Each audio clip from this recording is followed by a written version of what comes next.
Hello, I'm Kendra Von Esch, and you are listening to my 10-minute daily podcast, Reality Reflections. I bought into what this world said would make me happy. Money, prestige, power. And hey, if it feels good, do it, because life is stressful, so party hard. Do whatever makes you happy. But that didn't quite work out, because I felt even more insecure, full of fear, shame, and anxiety, and never, ever good enough. Then God found me and flipped my reality upside down and transformed my life. And I want this for everyone. So I left my executive career to help others find true acceptance, supernatural peace, joy, and love that only comes from a relationship with God. Here is my reality reflection for today. So, we need people on the journey. It is so very important. As I sit in my hotel room, ready to go to this retreat that's sold out, it's the Servite High School Mother's Day of Reflection. I don't know how many people are there. I think it's like 150, 200 people, something like that. But if I think about the first time that I went to any kind of church event or parish event, I didn't know what to expect. And as a matter of fact, I went by myself. And that was where I met some of my spiritual besties to this day. And they aren't who I would have thought would have been my spiritual besties. Fran, in her 70s, Nancy in her 70s. Two women that I would have never thought that I would be sharing all of my horrific past with, and who I thought would ever get me and help me along the journey, giving me resources and introducing me to some incredible priests and people outside of them that then just grew my spiritual network, if you will. And I am starting to, I started 3 days. I'm in day 3 of the Bible in a year. No, I didn't start in January. No, I didn't do it last year when everybody and their brother was telling me to do it. I wanted to start, and I did it right before Lent. I just picked it up one day, and I'm like, okay, this will be the day. And today was day 3. And it was about Noah and the flood. And how clearly in Genesis, as you go through, the lines are clear, the people who do God's work and the people who don't do God's work. And it's really important who we spend our time with. And you may be like, well, geez, I have a spouse that doesn't do God's work. I'm in that boat. I know my husband is on a journey, and he is an awesome man.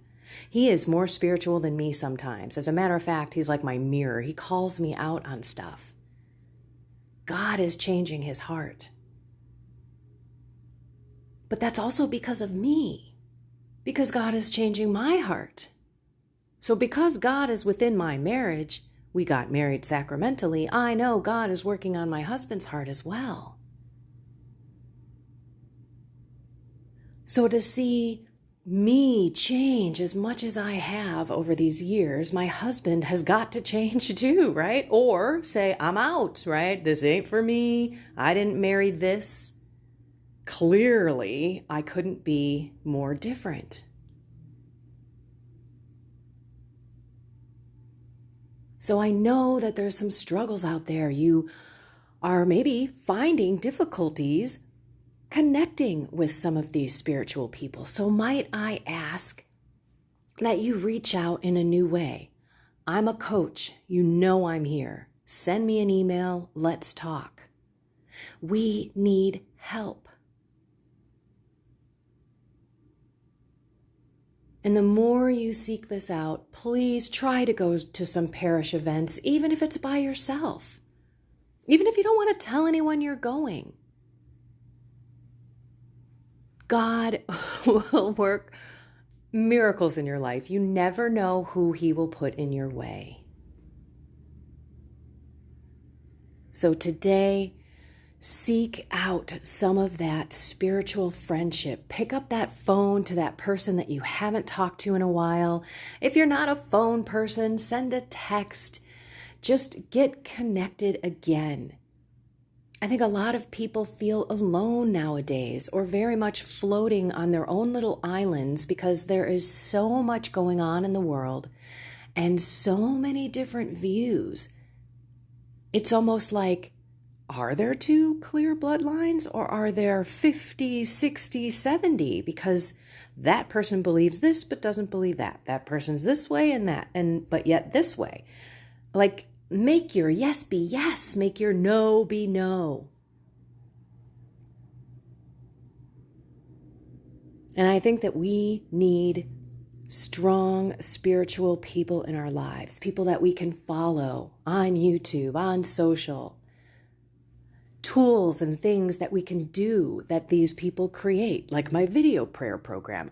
There's so many great things that so many people are creating out there that can help you. And a lot of them don't cost anything. Although, personally speaking, give them something, right? They work really hard on that stuff if they're not charging for it. Because it's not about the money. It's about getting you closer to God. It is about you having that joy and that peace and that love that the world will not and cannot give you. And the more you hang out and the more you fill yourself with these kinds of people who are filled with joy and peace and love, you will be filled. You will seek it too. You will want what they have, which is Jesus Christ within them. This one's short. I've got to roll. But I want to say how grateful I am, honestly, to be in person with a room full of women who are just trying to love God more, trying to love their families more, and each other and the world. That's really what it's all about, because it's really hard to get back out in that world the way it is.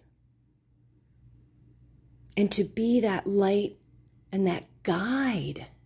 We guide in our witness. We guide in the way we live our lives. We guide in the way that we speak, in the way that we love, in the way that we don't gossip about someone, in the way that we don't judge someone. So today, seek out that spiritual companionship, or go seek out some things that are coming up. It's the Lenten season. So many parishes have so many events. You never know who you are going to meet. And keep your eyes wide open, because it's probably not going to be the person that looks like you. Trust me on that. And that's okay. That's great. God is walking with you, but he also knows that we cannot walk this journey alone, that we need one another. So pray for him to put someone in your life. If your children are out there wandering, pray for a Philip to come into their lives. Your spouse, whoever. But continue to deepen your relationship with God, because the more you do that, the more the graces are going to flow, and you are going to love people to Jesus. You won't even have to say anything. You will be different. We're called to be different. We're called to love with the heart of Jesus, and we can't do it without him. And the more we hang out with people who seek that, the more we're going to be inspired, and the more we're going to feel like we are on the journey as pilgrims together, as the body of Christ, and not flailing along on our own. And this doesn't mean you have to be physically with someone. I have coaching sessions on the phone all the time. I haven't had an in-person coaching session for a long time. Most of my people are clear across the globe. But honestly, that was how I was with my spiritual director. I didn't always see him face to face, and now he's gone, like he's living 3 hours away. But you can still have that friendship and guidance and spiritual leadership in your life, seek it and seek it fast because we need one another. And it was just a grim reminder today with my Bible readings and just super excited to go see all of these people and let God shine through me and share everything that He has done. I'm so blessed. I can't even tell you. Okay, I'm going to wrap this up. Go be loved today. Go seek out that spiritual guidance in whatever way God leads you to. Pray and allow Him to move your heart, to do something different. Shake it up. Okay. I love you all. Find something more with God. Have a blessed and inspired day.